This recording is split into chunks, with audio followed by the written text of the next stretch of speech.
Most welcome in physics in easy way. मित्रों, physics in easy way में आपका बहुत बहुत स्वागत है।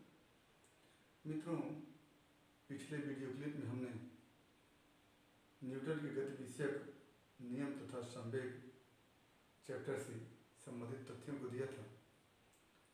ये चैप्टर समाप्त हो चुका है। आज हम आप लोगों को इस चैप्टर से संबंधित आगे क्वेश्चन देने जा रहे हैं और उम्मीद है कि निश्चित रूप से आप लोगों को आज के वीडियो क्लिप से लाभ होगा। तो आज हम इस चैप्टर के पहले क्वेश्चन को लेकर के आए कि 5 किग्रा द्रव्यमान की एक वस्तु पर 20 न्यूटन का बल लगाने से वस्तु में कितना त्वरण उत्पन्न होगा। तो वस्तु का द्रव्यमान 5 किग्रा है और उस पर 20 न्यूटन का बल लगाया जा रहा है, तो उसमें त्वरण कितना उत्पन्न होगा, इसको आपको ज्ञात करना है। तो सबसे पहले जो दिया है आपको है उसको लिखेंगे। दिया है m बराबर 5 kg और F दिया है F बराबर 20 न्यूटन और आपसे पूछा गया है A इक्वल टू क्या होगा। तो यहाँ से आप सीधा सवाल है F equal to m into A, Newton का गति विषयक द्वितीय नियम, और यहाँ पर 20 इक्वल टू लिखेंगे m 5 kg गुणे A आपको ज्ञात करना है, लिख लेंगे। ये हो जाता है A बराबर 20/5 कह लें 4 मीटर पर सेकेंड स्क्वायर। ये आपका आंसर बन कहता है। ये आपका पहला क्वेश्चन है। दूसरा क्वेश्चन आप अगर देखें तो दूसरा है कि किसी पिंड पर 10 सेकंड तक 5 न्यूटन का बल लगाया जाता है। पिंड के संवेग में उत्पन्न परिवर्तन की गणना कीजिए। किसी पिंड पर 10 सेकंड तक 5 न्यूटन का बल लगाया जाता है। तो समय दिया है आपके पास t इक्वल टू 10 सेकेंड और बल दिया है F इक्वल टू 5 न्यूटन और आपसे पूछा जा रहा है कि संवेग में कितना परिवर्तन होगा। तो अभी लेटेस्ट पिछला वीडियो हमने आप लोगों को दिया था, उसमें निष्कर्ष के रूप में था कि आवेग बराबर संवेग परिवर्तन।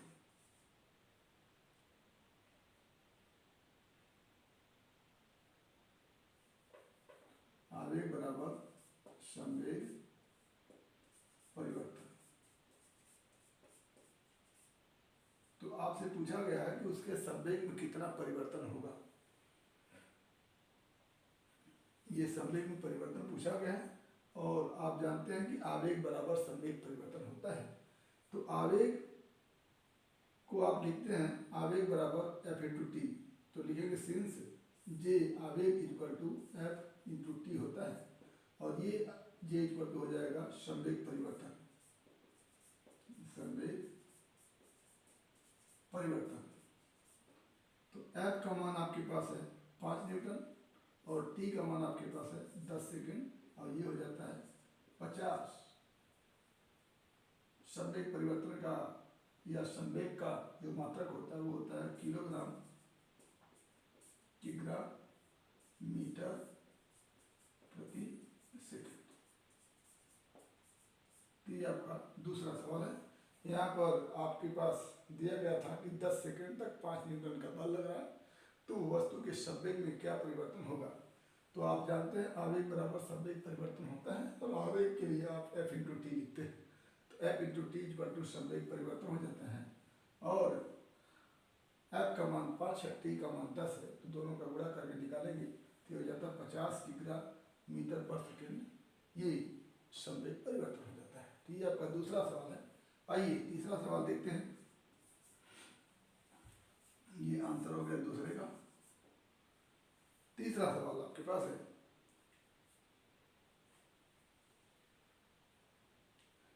कि एक 50 किग्रा के व्यक्ति का संवेग क्या होगा यदि वह 4 मीटर पर सेकंड के चाल से चल रहा है। व्यक्ति का द्रव्यमान है 50 किग्रा और उसका संवेग पूछा गया है और उसका चाल है 4 मीटर प्रति सेकंड। तो क्या लिखेंगे, संवेग P इक्वल टू आप जानते हैं द्रव्यमान गुणे वेग होता है, द्रव्यमान गुणे वेग। तो संवेग का मान निकालना है आपको। द्रव्यमान दिया हुआ है 50 kg और वेग दिया हुआ है 4 मीटर पर सेकेंड, तो ये हो जाता है 200। और संवेग है तो संवेग का जो मात्रक होता है उसको आप लिखेंगे 200 किग्रा मीटर प्रति सेकंड, ये संवेग का मात्रक होता है। ये आपका तीसरा सवाल आंसर के रूप में होगा। आइए चौथा सवाल देखते हैं। चौथा सवाल आपके पास है कि एक पिंड पर 15 न्यूटन का बल लगाने पर उसमें 3 मीटर पर सेकंड स्क्वायर का त्वरण उत्पन्न होता है। पिंड का द्रव्यमान ज्ञात कीजिए। सवाल फिर से, एक पिंड पर 15 न्यूटन का बल लगाने पर उसमें 3 मीटर पर सेकंड स्क्वायर का त्वरण उत्पन्न होता है, तो उसके द्रव्यमान की गणना कीजिए। तो यहाँ पर चौथा क्वेश्चन है कि F दिया हुआ है 15 न्यूटन और A उत्पन्न हो रहा है 3 मीटर प्रति सेकंड स्क्वायर। तो आपसे पूछा जा रहा है m इक्वल टू क्या होगा। तो इन तीनों में आप फार्मूला को जानते हैं न्यूटन के गतिविषयक द्वितीय नियम से। F इक्वल टू होता है m into A, imply that F का मान आपके पास है 15 इक्वल टू A, m का मान पूछा गया है और A का मान है 3, और यहाँ से हो जाता है m इक्वल टू 15/3 और ये हो जाता है 5। m का मात्रक, द्रव्यमान का मात्रक kg होता है, 5 kg आंसर बन गया आपका। ये आपका चौथा क्वेश्चन है। आगे पांचवा क्वेश्चन देखते हैं। पांचवा क्वेश्चन हमारे पास है कि एक कार का द्रव्यमान 1500 किग्रा है, उस बल की गणना कीजिए जो कार को 10 सेकंड में 30 मीटर पर सेकंड का वेग दे दे। तो एक कार का द्रव्यमान दिया हुआ है 1500 किग्रा और आपसे पूछा गया है कि वो बल बताइए जो कार में 10 सेकंड में 30 मीटर पर सेकंड का वेग दे दे। तो पहले आपके पास द्रव्यमान है m इक्वल टू 1500 kg और आपके पास F पूछा गया है कि कितना F लगाना पड़ेगा, या उस बल की गणना कीजिए जो कार में 10 सेकंड में, समय t दिया हुआ 10 सेकंड, और आपसे कहा गया है कि वेग उसमें उत्पन्न हो जाए कितना, 30 मीटर प्रति सेकंड। ये वेग आपको इतना प्राप्त करना है। तो यहाँ से आप कार प्रारंभ में विराम अवस्था में है, तो अगर इसको हम सल्फर के रूप में देखना चाहें, सल्फर के रूप में, तो विराम अवस्था में कार है तो u इक्वल टू 0 लिख देंगे, v इक्वल टू 30 मीटर पर सेकंड लिखेंगे, t इक्वल टू 10 सेकंड लिखेंगे और m इक्वल टू दिया हुआ है 1500 kg और f इक्वल टू पूछा गया है। तो एक टॉपिक हम बताए थे आपको, संवेग परिवर्तन की दर आरोपित बल के बराबर होता है। तो संवेग परिवर्तन कितना हो रहा है, पहले आप प्रारंभिक संवेग देख लीजिए, फिर अंतिम संवेग देख लीजिए और फिर संवेग परिवर्तन देख लीजिए और t से भाग दे करके संवेग परिवर्तन का दर निकाल दीजिए और वही संवेग परिवर्तन का दर आरोपित बल के क्या होगा, बराबर होगा। तो यहाँ से लिखेंगे प्रारंभिक संवेग, प्रारंभिक संवेग, तो द्रव्यमान 1500 kg है और प्रारंभिक संवेग u इक्वल टू प्रारंभिक और प्रारंभिक वेग u इक्वल टू 0 है, तो लिखेंगे 0 तो बराबर हो जाएगा 0। ये आपका हो गया।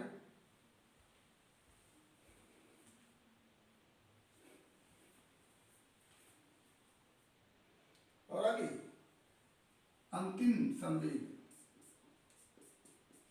अंतिम संवेग, तो द्रव्यमान वही 1500 kg और अब गुणा करेंगे अंतिम वेग का, तो अंतिम वेग आपके पास है 30 मीटर पर सेकंड, तो ये हो जाएगा 45 1 2 3 45,000। अब आपके पास संवेग परिवर्तन क्या हो जाएगा, संवेग परिवर्तन बराबर 4500 माइनस 0। ये क्या हो गया 4500। अब संवेग परिवर्तन का दर, संवेग परिवर्तन का दर बराबर लिखेंगे संवेग परिवर्तन बटा समय। तो संवेग परिवर्तन है आपके पास 4500, 45,000,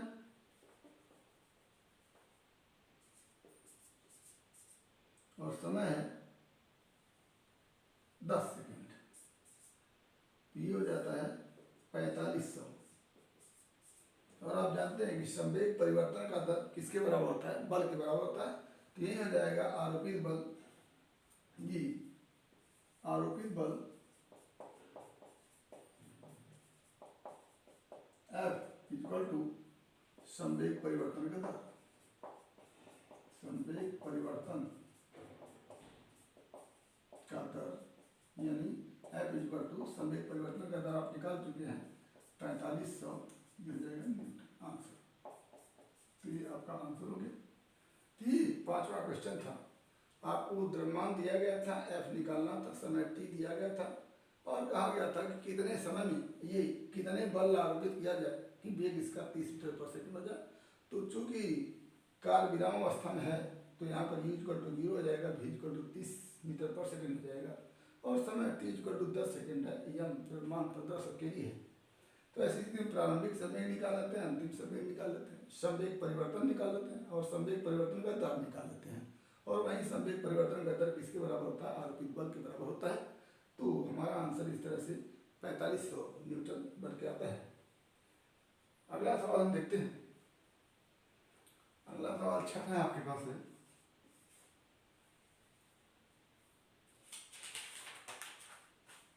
कि 5 विग्रह की एक वस्तु 10 मीटर पर सेकंड के वेग से गतिमान है। 5 विग्रह की एक वस्तु 10 मीटर पर सेकंड के वेग से गतिमान है।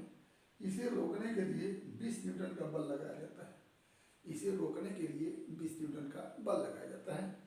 तो कार रुकने में कितना समय लेगा, आपसे समय पूछा जा रहा है।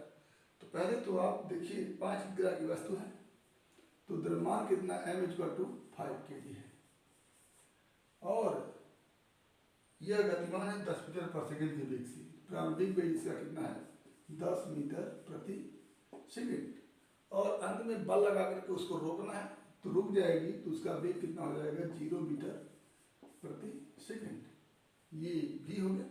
समय t दिया हुआ कितने समय में उसको रोकना है, तो रोकना है इसको, सॉरी ये समय t इक्वल टू आपसे पूछा गया है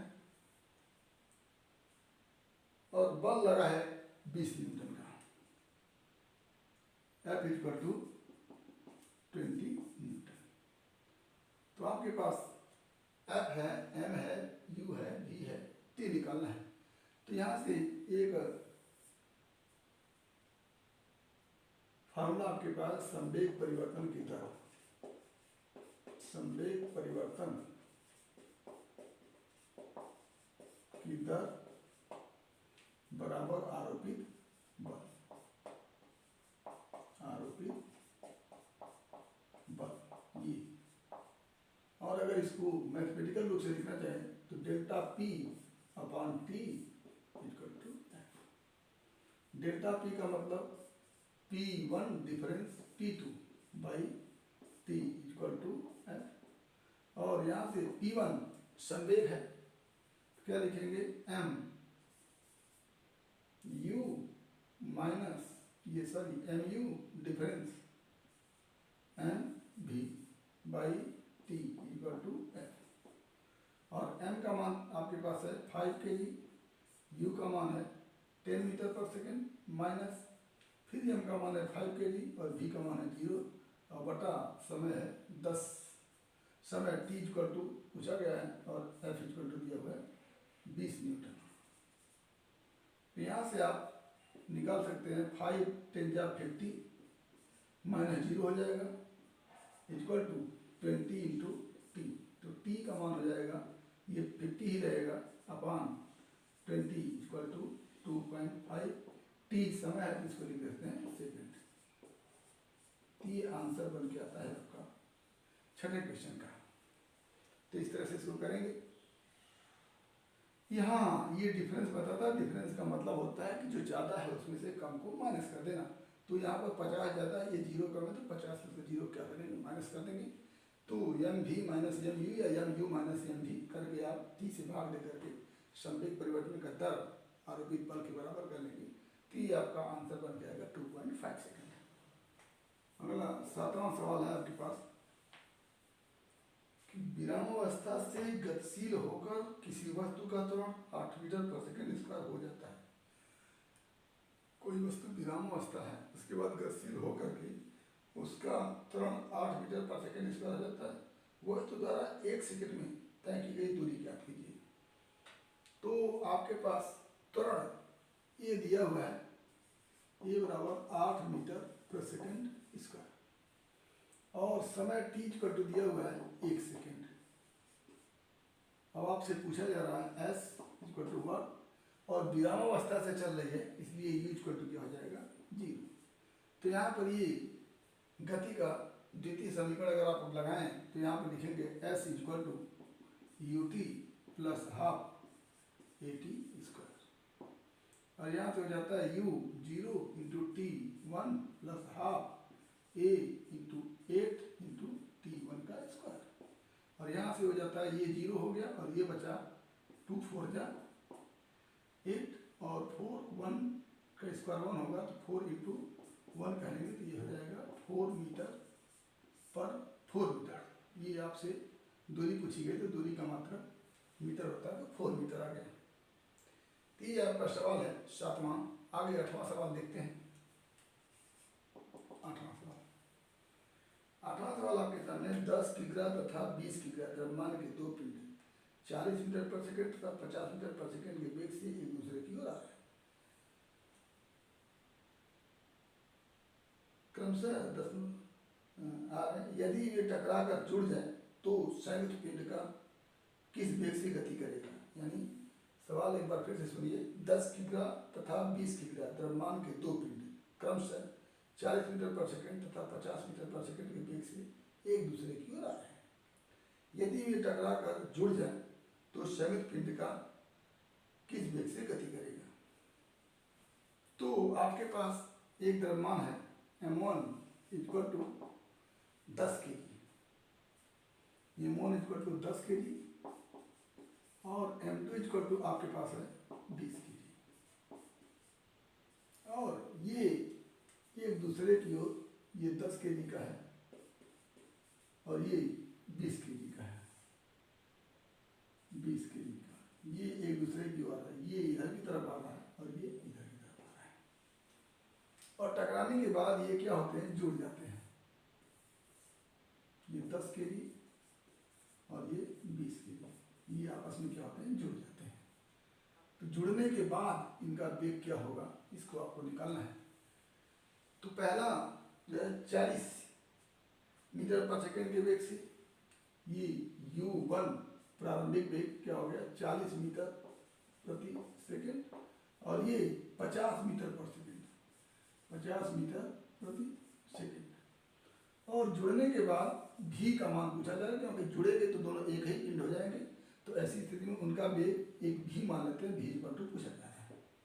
ठीक है, तो यहाँ पर आप संवेग संरक्षण का नियम लगाएंगे कि प्रारंभ में दोनों पिंड जब गतिशील हैं तो उनका संवेग कितना होगा, और अंत में जब दोनों पिंड जुड़ जा रहे हैं तो उनका संवेग कितना होगा। दोनों को आप क्या कर देंगे, बराबर कर देंगे, क्योंकि इन दोनों पिंडों पर बाहर से कोई बल नहीं लग रहा है, यानी दो पिंडों से बने हुए निकाय पर बाहर से कोई बल नहीं लग रहा है। तो ऐसी स्थिति में दोनों पिंडों का प्रारंभिक संवेग और दोनों पिंडों का अंतिम संवेग क्या हो जाएगा, बराबर हो जाएगा। तो पहले लिखेंगे दोनों पिंडों का प्रारंभिक संवेग, प्रारंभिक संवेग। तो ऐसी स्थिति में यहाँ ध्यान देने योग्य बात है, यहाँ ध्यान देने वाली बात है कि पहले पिंड का वेग x अक्ष की अनुदिश चल रहा है और दूसरे पिंड का वेग x अक्ष के विपरीत चल रहा है, दोनों एक दूसरे की ओर आ रहा है। अगर इसको x अक्ष की तरफ मान लें तो ये क्या हो जाएगा, माइनस एक्स की तरफ हो जाएगा, यानी दोनों के वेग की दिशा अलग अलग है। अगर इसको हम पॉजिटिव मान लें,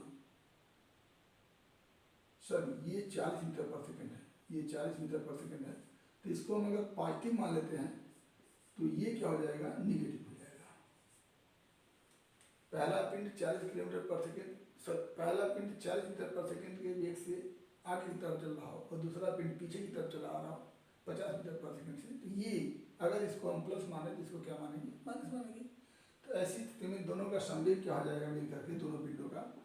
पहले पिंड का द्रव्यमान 10 kg m1 into u1 plus m2 into u2, ये प्रारंभ का संवेग होगा। पहले का द्रव्यमान गुणे पहले का वेग प्लस दूसरे का द्रव्यमान गुणे दूसरे का वेग इक्वल टू, अब दोनों पिंड जुड़ जा रहे हैं, तो जुड़ जा रहे हैं, दोनों का संयुक्त द्रव्यमान कितना हो जाएगा, m1 प्लस m2। ये जुड़ने के बाद का द्रव्यमान हो गया और मान लेते हैं कि ये भी वेग से आगे बढ़ रहा है, तो अंतिम संवेग क्या हो जाएगा, m1 प्लस m2 दोनों का द्रव्यमान और गुणे क्या हो जाएगा, दोनों किस वेग से आगे बढ़ रहे हैं मान लेते हैं, उसको भी मान लेते हैं, तो m1 प्लस m2 इंटू भी करके आप अंतिम संवेग निकाल सकते हैं। तो यहाँ से m1 का मान है 10 kg और u1 का मान है 40 मीटर पर सेकेंड प्लस m2 का मान है 20 kg और u2 का मान है -50, ये माइनस हम उसको रखेंगे, इक्वल टू क्या हो जाता है, m1 10 kg plus m2 20 kg और गुणे क्या हो जाता है v, ये हमारा बन के आता है। तो यहाँ से हो जाएगा 400 माइनस 1000 बराबर 30 गुणे v, तो ये हो जाता है हमारा -600 बराबर 30 गुणे v। अब यहाँ से v इक्वल टू हो जाता है 600 बटा 30 बराबर -20 मीटर प्रति सेकेंड, ये माइनस में है। अब -20 मीटर पर सेकेंड है, यानी संयुक्त पिंड जो है इस माइनस वेग से चलेंगे और माइनस वाली दिशा कौन सी है, ये दिशा है माइनस की तरफ, यानी अगर हमारा वेग माइनस में आया है तो संयुक्त पिंड इस माइनस की तरफ चलेंगे। तो आपका आंसर बन के आता है 20 मीटर पर सेकेंड, -20 मीटर पर सेकेंड, या कहें इसको 20 मीटर प्रति सेकेंड 50 किग्रा वाले द्रव्यमान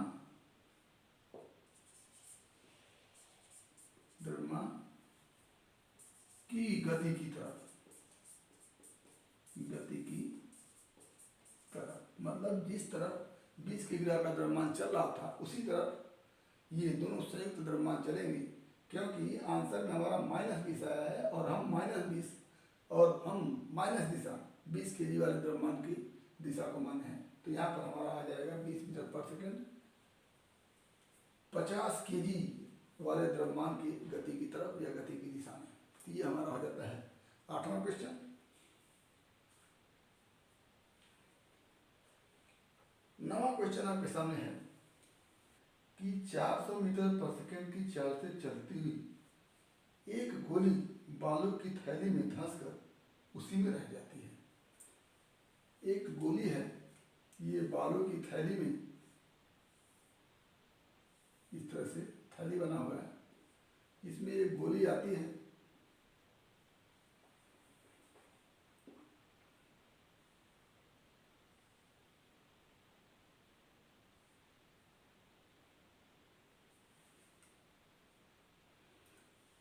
एक गोली आती है और इसका वेग है 40 मीटर पर सेकेंड, 400 मीटर पर सेकेंड, 400 मीटर पर सेकेंड, और कह लेते हैं गोली पहली वस्तु है और बालू की थैली दूसरी वस्तु है। तो इसके लिए u1 इक्वल टू हो जाता है 400 मीटर पर सेकेंड और m1 इक्वल टू आपको दिया हुआ है, देखिएगा 400 मीटर पर सेकेंड की चाल से चलती हुई एक गोली बालू की एक थैली में धंसकर रह जाती है। गोली एवं थैली के द्रव्यमान क्रम से 0.25 किग्रा और 4.75 किग्रा है।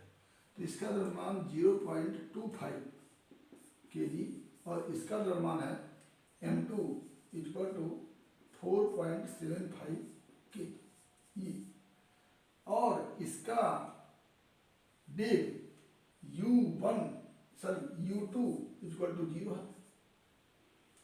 तो m1 मालूम है, u1 मालूम है, m2 मालूम है, u2 मालूम है, तो प्रारंभिक संवेग दोनों का मिल जाएगा। और अंतिम संवेग आपको v2 पूछा गया है, या पहले v पूछा गया, क्योंकि ये गोली जा करके इसी बालू में रुक जाती है, तो इसका मतलब ये हुआ कि एक ही वस्तु बन गई। तो यहाँ पर v पूछा गया है और m बाद में हो जाता है, दोनों एक ही वस्तु बन जाते हैं, तो m इक्वल टू हो जाता है 0.25 प्लस 4.75 के, ये अंत का द्रव्यमान हो जाता है। तो यहाँ से आप वही संवेग संरक्षण का नियम लगाएंगे, संवेग संरक्षण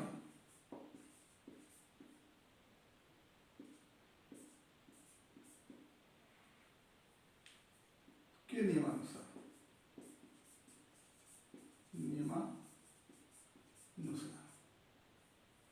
क्या लिखेंगे, प्रारंभिक संवेग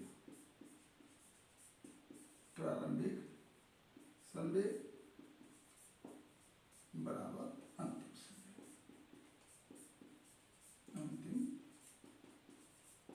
संवेग,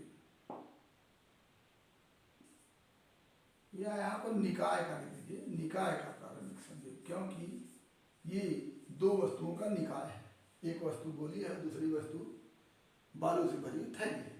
तो निकाय का प्रारंभिक संवेग बराबर निकाय का अंतिम संवेग। तो निकाय का प्रारंभिक संवेग निकालने के लिए क्या करेंगे, m1 u1 plus m2 u2 equal to, अब एक ही पिंड बन गया है, m1 plus m2 into v, या इसी को आप m लिख दें, m इंटू v। तो यहाँ से क्या हो जाता है, m1 0.25 गुणे u1 400 बराबर प्लस m2 4.75 गुणे u2 0 बराबर m1 प्लस m2, इसी को आप m लिखें तो क्या हो जाएगा 0.25 प्लस 4.75 इंटू v। तो यहाँ से बन के आता है 100, ये हो गया 0 बराबर, ये जोड़ेंगे आप तो 5 आ जाएगा, 5 इंटू v, या v बराबर आ जाता है 100/5, या कह दें 20 मीटर प्रति सेकंड। चूंकि वेग है तो इसका मतलब मीटर पर सेकंड होता है। तो ये हमारा आंसर बन के आएगा कि थैली और गोली दोनों एक साथ हो जाती हैं तो उनका वेग 20 मीटर पर सेकंड हो जाता है। तो ये हमारा 9वां सवाल था। आइए 10वां सवाल देखते हैं। 10वां सवाल आपके सामने है कि एक 2 किग्रा द्रव्यमान की गेंद 10 मीटर पर सेकंड के वेग से आकर किसी दीवार से टकराती है और 10 मीटर पर सेकंड के वेग से लौट जाती है। गेंद के संवेग में परिवर्तन की गणना कीजिए। तो 2 किग्रा द्रव्यमान की गेंद है और 10 मीटर पर सेकंड के वेग से एक दीवार से टकराती है। 2 kg की वस्तु है, ये भी 2 kg है, ठीक। तो यहाँ पर संवेग परिवर्तन को पूछा गया है। तो u1 इक्वल टू, अगर इस दिशा में हम 10 मीटर पर सेकंड मान रहे हैं तो इस दिशा में क्या हो जाएगा, -10 मीटर पर सेकंड। दिशा अगर उलट गई है तो वेग क्या हो जाएगा, माइनस में हो जाएगा। और n दोनों के लिए सेम सेम है। तो पहले आप लिखेंगे प्रारंभिक संवेग,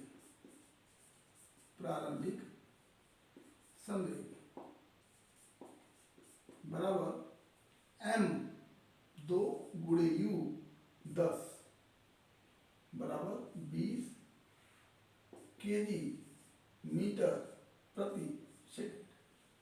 ये इसका संवेग हो गया और वापस आने में वेग क्या हो गया, उलट गया। तो अंतिम संवेग बराबर 2 द्रव्यमान है और वेग कितना है, -10, क्या हो जाता है -20 kg प्रति सेकंड। तो अब संवेग परिवर्तन क्या हो जाएगा, अंतिम संवेग माइनस प्रारंभिक संवेग। तो संवेग परिवर्तन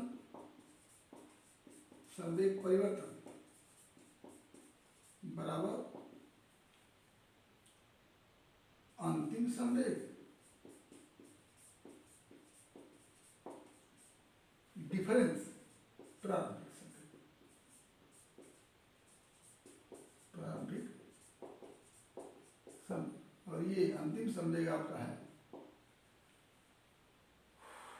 ये 20 माइनस 20 क्या हो जाता है 40 मीटर प्रति 40 किग्रा मीटर प्रति सेकंड।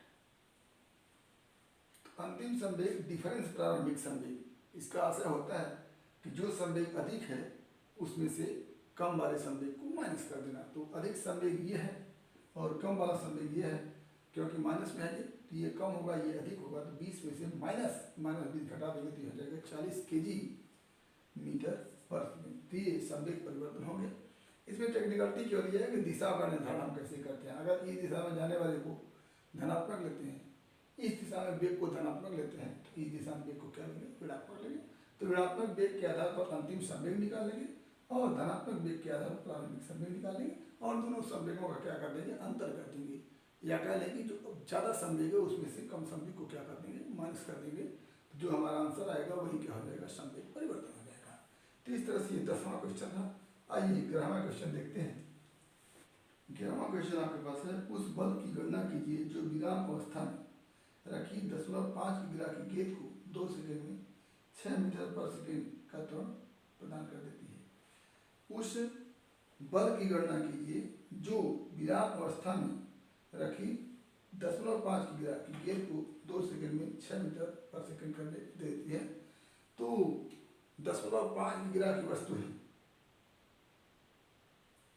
यम इक्वल टू क्या है 0.5 के और प्रारंभिक वेग u इक्वल टू क्या है 0 है और अंतिम वेग v इक्वल टू क्या है 6 मीटर प्रति सेकेंड और समय t इक्वल टू दिया गया है आपके पास t equal to 2 second 10.2 second, t equal to 0.2 second. तो आपसे f की गणना की गई पूछी गई है। तो f इक्वल टू आप जानते हैं m इंटू ए होता है। तो आपके पास m तो है लेकिन a नहीं है। तो a निकालने के लिए आप करते हैं since a equal to v minus U upon T imply that v का मान हो गया 6 मीटर पर सेकेंड, u का मान हो गया 0 और t का मान हो गया 0.2। तो यहाँ से हो जाता है a इक्वल टू और ये हो जाता है 6/0.2, यहाँ से हो जाता है 30 मीटर पर सेकेंड स्क्वायर। ये आपका हो जाता है त्वरण। और जब आपको यह पूछा गया तो f equal to m into A imply that m का मान है 0.5 kg और a का मान है 30 मीटर पर सेकेंड स्क्वायर। तो यहाँ पर क्या आता है 15 न्यूटन का बल चाहिए इसके लिए। तो ये आपका आंसर बन के आता है। सवाल में आपके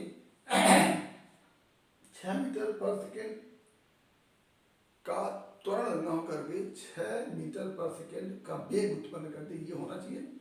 तो सवाल कहीं से आपका मिसप्रिंट है या गलत है, उसमें 6 मीटर पर सेकेंड का त्वरण न होकर के 6 मीटर पर सेकेंड का वेग उत्पन्न कर दे ऐसा होना चाहिए था। ठीक है, तो उसके हिसाब से आपका आंसर बन के आएगा। अगला सवाल हम देखते हैं, 12वां सवाल। एक सब्जी वाला अपने 40 किग्रा के ठेले को धक्का देकर छोड़ देता है। एक सब्जी वाला अपने 40 किग्रा के ठेले को धक्का देकर छोड़ देता है।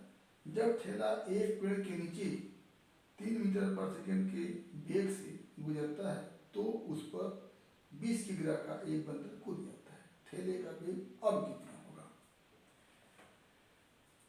तो एक सब्जी वाला है, 40 किग्रा का एक ठेला है, उसको धक्का देकर के छोड़ जाता है और जब ठेला एक पेड़ के नीचे से गुजरता है तो उसी समय 3 मीटर पर सेकेंड का वेग उसमें होता है और उस पर 20 किग्रा का एक बंदर कूद पड़ता है। ठेले का वेग अब कितना होगा।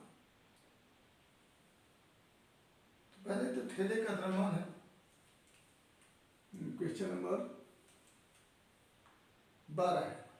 क्वेश्चन नंबर 12, एक ठेले वाला है जिसके ठेले का द्रव्यमान 40 केजी है और वह धक्का दे करके ठेले को छोड़ देता है। जब एक पेड़ के नीचे ठेला पहुंचता है तो उस समय जब ठेला एक पेड़ के नीचे से गुजरता है उस समय ठेले में भी 3 मीटर पर सेकेंड का होता है। यानी m, कैपिटल एम एक तरह से करें, कैपिटल एम ठेले का द्रव्यमान है 40 केजी और इसका वेग u इक्वल टू है 3 मीटर पर सेकेंड। अब ठेले पर बंदर कूदता है जिसका द्रव्यमान 20 किलो है, यानी स्मॉल m कितना है 20 केजी है। और पूछा जा रहा है कि जब ठेले पर बंदर कूद जाता है तो उसके बाद उसका वेग क्या हो जाता है, v इक्वल टू 1। तो एक तरह से ये ठेला और बंदर का एक निकाय है। तो ठेले का प्रारंभिक संवेग, बाहर से कोई बल नहीं लगाया जा रहा है तो प्रारंभ में केवल ठेला गतिशील है, तो ठेले का प्रारंभिक संवेग होगा, ठेले का प्रारंभिक संवेग बराबर ठेले का द्रव्यमान 40 केजी और गुणे वेग 3 मीटर पर सेकेंड। तो क्या हो जाता है 120 केजी मीटर पर सेकेंड। इतना संवेग से ठेला आगे चल रहा है।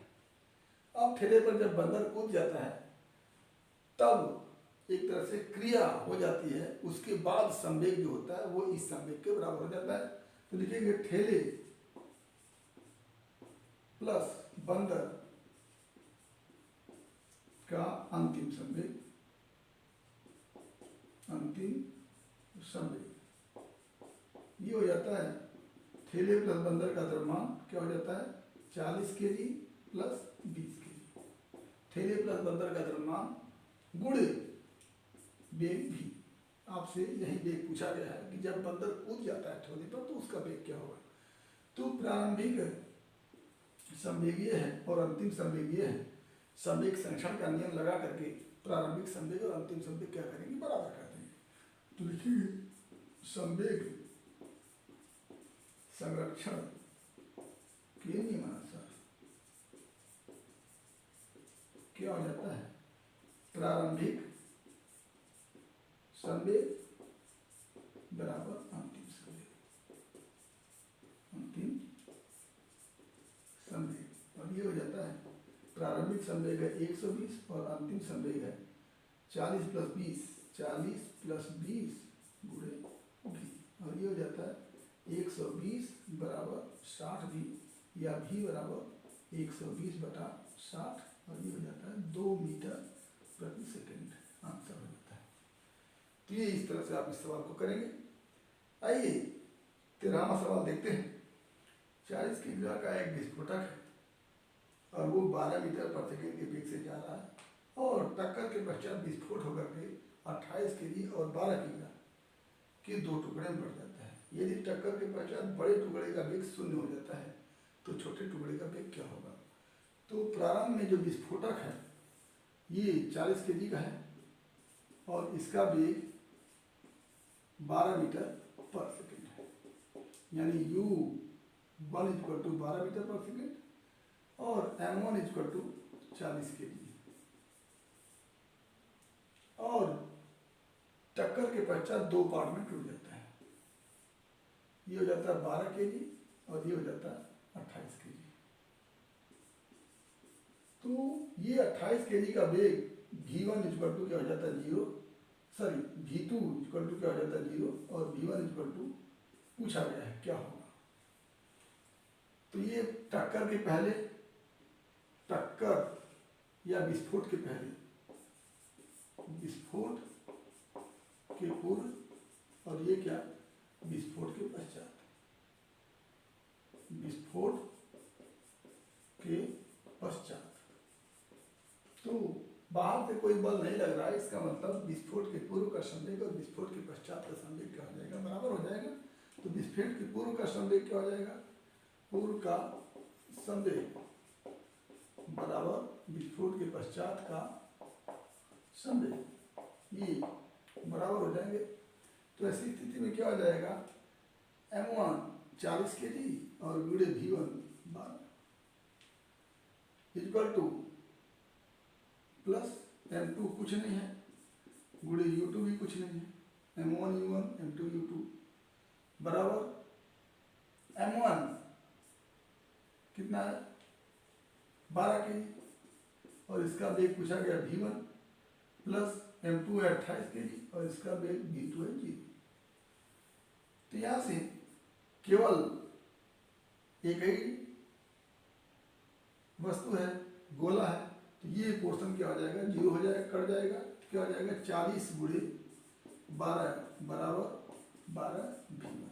ये v1 इक्वल टू हो जाएगा 40 गुणे 12 बटे 12 और ये आंसर बन जाएगा 40 मीटर प्रति सेकंड। ये आपका 13वां क्वेश्चन था, इस तरह से इसको करेंगे। आइए 14वां क्वेश्चन देखते हैं। 14वां क्वेश्चन आपके सामने, एक 50 न्यूटन के बल को द्रव्यमान m1 और m2 पर अलग अलग लगाया जाता है और उनमें 10 तथा 15 मीटर पर सेकंड का त्वरण उत्पन्न होता है। यदि दोनों द्रव्यमान को एक साथ बांध कर उतना ही बल लगाया जाए तो त्वरण कितना उत्पन्न होगा। तो पहले F बराबर क्या लिखते हैं, m1 a1 और यही बल F बराबर क्या लिखते हैं, m2 a2। तो यहां से हो जाता है F 50 न्यूटन का बल है और a1 जो है ये 50 न्यूटन का बल है बराबर m1 नहीं दिया हुआ, a1 है 10 मीटर पर सेकेंड, 10 मीटर पर सेकेंड स्क्वायर। तो यहाँ से m1 इक्वल टू हो जाता है 50 बटे 10 यानी 5 किलो और यहाँ से आप निकालेंगे तो 50 बराबर m2 इंटू a2 15। तो यहाँ से हो जाता है m2 इक्वल टू 50 बटा 15। अब यहाँ से संपूर्ण द्रव्यमान मान क्या आता है, संपूर्ण द्रव्यमान बराबर 5 kg प्लस 50 बटे 15। तो यहाँ से जाता है 15 × 75 प्लस 50 बटा 15 और यहाँ हो जाता है 125 बटे 15 kg। ये द्रव्यमान बन गया। अब फिर ये दोनों का द्रव्यमान हो गया और दोनों जब बढ़ गए एक साथ तो उसका द्रव्यमान हो गया और F equal to m into A से जब लिखेंगे आप तो F है 50 kg इक्वल टू m 125 बटे 15 और गुणे क्या हो जाएगा ए। तो यहाँ से हो जाता है ए इक्वल टू 50 गुणे 15 बटे 125